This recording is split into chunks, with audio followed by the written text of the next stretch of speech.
আসসালামু আলাইকুম। আউযু বিল্লাহি মিনাশ শাইতানির রাজিম। বিসমিল্লাহির রহমানির রহিম। প্রাণপ্রিয় ভিউয়ার্স, সাবস্ক্রাইবার, বন্ধুরা, আশা করি সবাই ভালো আছেন।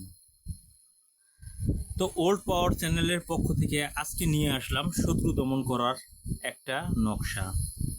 ফ্রেন্ডস, আমরা বিভিন্ন জায়গায় কবিরাজের শরণাপন্ন হই, কবিরাজদের কাছে যাই, কবিরাজদের পায়ে ধরি, একটু নিজের কাজ নিজে করতে একটু শিখি না। তাই আপনাদের জন্য এই চ্যানেলটা খোলা। আপনারা একটু বেশি বেশি করে লাইক করেন, কমেন্ট করেন, শেয়ার করেন, মানুষের মাঝে ছড়িয়ে দেন, যাতে আপনি নিজে উপকার হন আর একজনকে উপকার করার সুযোগ করে দেন। এভাবে করতে পারলে আমিও আপনাদেরকে সাহায্য করতে পারি।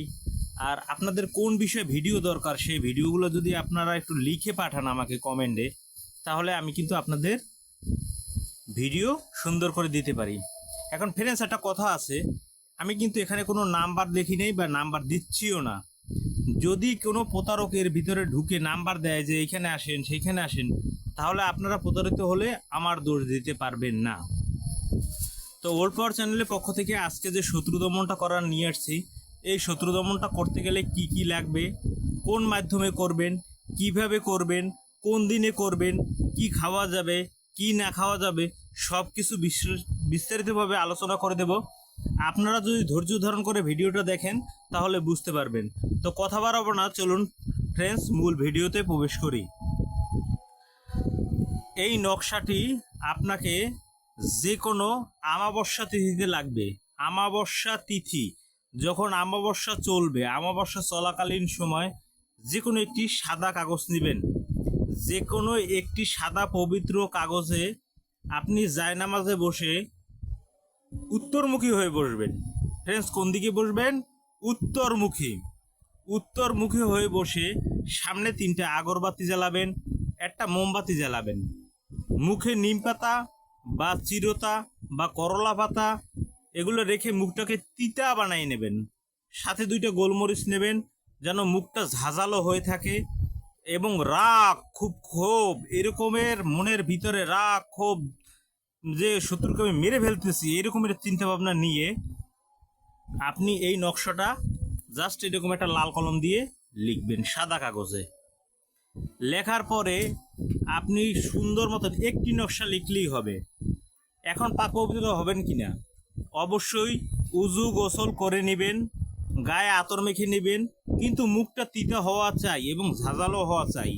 যদি মুখ তিতা আর ঝাঁঝালো না হয় তাহলে কিন্তু আপনার এটা কোনো কাজে দাঁড়াবে না। এরপর আপনাকে করতে হবে কি, এই তাবিজটা লেখা হয়ে গেলে পরে আপনি যে ঘরে বসে লিখবেন সেই ঘরে কিন্তু আর কাউকে রাখতে পারবেন না, অন্য কাউকে রাখবেন না, নিজেই থাকবেন। নিজে থেকে এটাকে সুন্দর করে লেখার পরে এর ভিতরে যদি পারেন কোনো কবরস্থানের মাটি অথবা শ্মশানের মাটি একটু আগে এনে রাখবেন, এর স্থানে একটু লাগাই দিবেন। লাগাই দেওয়ার পরে এই তাবিজটা সুন্দর করে ভাঁজ করবেন। ভাঁজ করে আপনি একটা তাবিজের ঠোলে ঢুকাবেন, ঢুকাইয়া মোম দিয়া মুখটা আটকাই দেবেন, শ্বাস বন্ধ করা লাগবে না। এরপরে যে কোনো আপনি পুরাতন কবর অথবা চিতায় বা যদি পারেন গোরস্থানে গিয়ে বা শ্মশানে গিয়ে গেড়ে দিবেন। ওই মঙ্গলবার বলি, আমাবস্যার মধ্যে যদি পুঁতে দিতে পারেন, শত্রু আপনার যেথায় থাকুক না কেন, যত বড় হোক না কেন, 3 ঘন্টার মধ্যে তার শরীরে বান লেগে যাবে এবং সে উথল পাতাল হয়ে যাবে, তার শরীর জ্বলতে থাকবে, তাকে আপনি থামাইয়ে রাখতে পারবেনই না, সে যেভাবে হোক কষ্ট পেতেই থাকবে। আর এইভাবে নিত্য নতুন ভিডিও পেতে অবশ্যই আমাদের চ্যানেলটা সাবস্ক্রাইব করবেন, লাইক করবেন, কমেন্ট করবেন, শেয়ার করবেন, নিজে উপকৃত হন, অন্যকে উপকার করার সুযোগ করে দিন। আর আমাদের এই চ্যানেলটা সাবস্ক্রাইব করুন। এখানে তো আমি আপনাদেরকে বিশেষ কষ্টদায়ক কিছু দিচ্ছি না, আপনাদেরকে সামনে সামনে আরও বড় ভালো ভালো জিনিস নিয়ে আপনাদের সামনে উপস্থিত হতে চাই। ফ্রেন্ডস, আমি আপনাদের কাছে হাত জোর করে একটাই মিনতি করি, প্লিজ দয়া করে চ্যানেলটা সবাই সাবস্ক্রাইব করবেন, লাইক করবেন, কমেন্ট করবেন, শেয়ার করবেন। সবার কাছে হাত জোর করে বলছি, প্লিজ দেখা মাত্রই একটু সাবস্ক্রাইব করে দিবেন। সবাই ভালো থাকবেন, সুস্থ থাকবেন, শুভকামনা রইল। আল্লাহ হাফেজ।